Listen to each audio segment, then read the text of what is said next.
Bienvenue dans cette nouvelle analyse approfondie consacrée au roi de l'Europe. Alors que le monde du football a les yeux rivés sur les quarts de finale et les demi-finales de la Ligue des Champions, un séisme se prépare en coulisses au Real Madrid. Antonio Rüdiger, le colosse allemand, a-t-il réellement trouvé la clé pour museler Harry Kane et le Bayern Munich ? Nous décryptons aujourd'hui la psychologie de ce défenseur hors norme, capable de transformer une surface de réparation en zone de non-droit. Mais l'avenir du club ne s'arrête pas là. Entre les rumeurs persistantes sur l'arrivée de Rodri, le cerveau de Manchester City, et le retour stratégique du prodige Nico Paz, Florentino Pérez est en train de dessiner une nouvelle ère de domination. Comment le Real gère-t-il la transition post-Kroos ? Quel impact aura la blessure de Rodrigo sur le vestiaire ? Dans ce dossier exclusif, nous plongeons dans les secrets du centre d'entraînement de Valdebebas pour comprendre comment la Maison-Blanche planifie ses prochains succès. Analyse tactique, coulisses du mercato et storytelling historique, voici le plan secret du Real Madrid pour régner sur la décennie à venir. Regardez bien ce visage. Ce n'est pas seulement celui d'un défenseur central d'élite, c'est celui d'un homme qui vit pour le chaos. Antonio Rüdiger. Dans quelques jours, ce colosse allemand va se retrouver face à l'un des plus grands défis de sa carrière, stopper l'ouragan Harry Kane. Mais au-delà de ce duel qui fait frémir l'Europe, ce qui se joue actuellement au Real Madrid dépasse le cadre d'un simple match de football. C'est une partie d'échecs géopolitique et sportive. Entre un mercato qui s'annonce historique, avec l'ombre de Rodri qui plane sur Madrid, le retour programmé de l'enfant prodige Nico Paz et la gestion quasi mystique de l'après-Kroos par Carlo Ancelotti, le Real est à la croisée des chemins. Est-on à l'aube d'une nouvelle hégémonie où le géant madrilène est-il plus fragile qu'il n'est paraît ? Bienvenue dans cette immersion totale au cœur de la Maison-Blanche. Aujourd'hui, on ne se contente pas de regarder les scores, on dissèque l'âme du plus grand club du monde. Pour comprendre l'urgence de la situation, il faut revenir à l'essence même de ce club. À Madrid, gagner la Ligue des Champions n'est pas un exploit, c'est une exigence administrative. Comme le disait Toni Kroos récemment, dès le lendemain d'un sacre, Florentino Pérez vous rappelle déjà l'objectif de l'année suivante. Cette culture de l'insatiabilité crée une pression permanente que peu de joueurs peuvent supporter. Aujourd'hui, le Real fait face à un vide immense, celui laissé par le départ à la retraite de Kroos. L'Allemand n'était pas seulement un milieu de terrain, il était le métronome, celui qui décidait du temps qu'il faisait sur le terrain.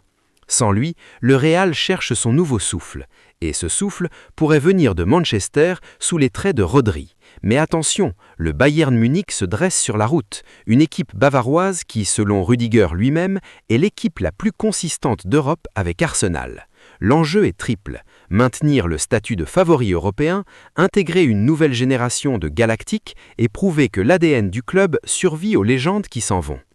Entrons dans le vif du sujet. Comment stopper Harry Kane ?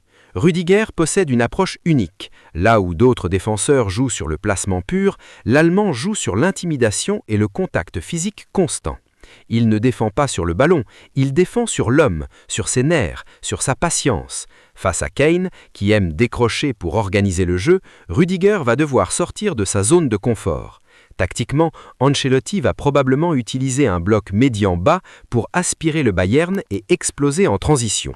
Mais le rôle de Rüdiger sera de couper la connexion entre Musiala et Kane. Si vous regardez ses stats de duels remportés, elles sont impressionnantes, mais c'est son placement dans les demi-espaces qui fait la différence.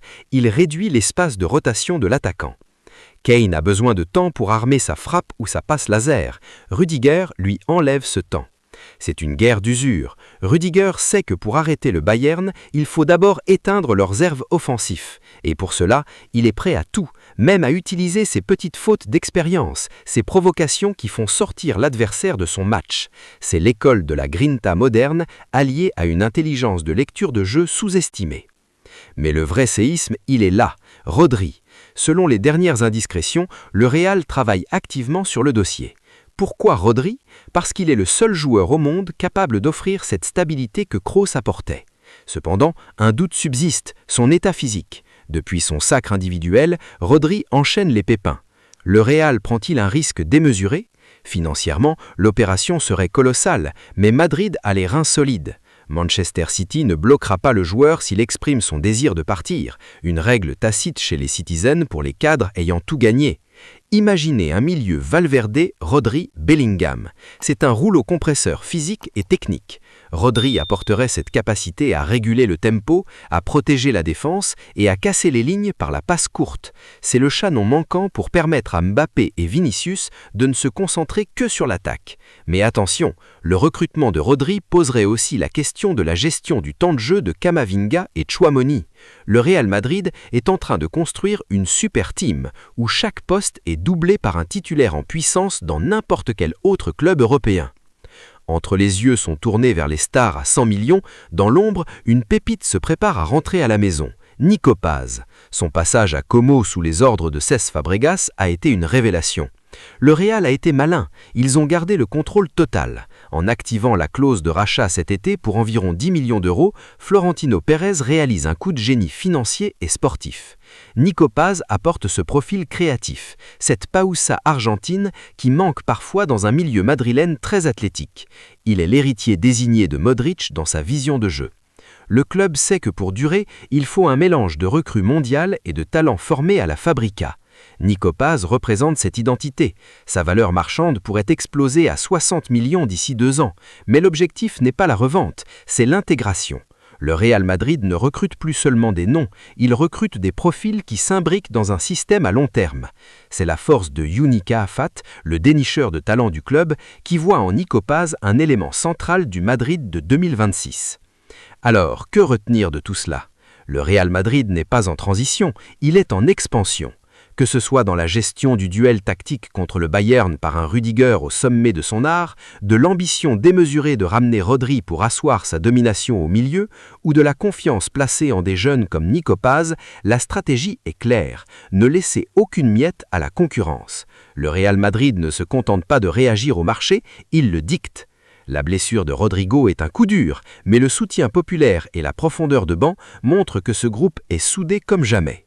Nous sommes peut-être en train de vivre les prémices de la plus grande dynastie de l'histoire moderne du football. Et vous, qu'en pensez-vous ?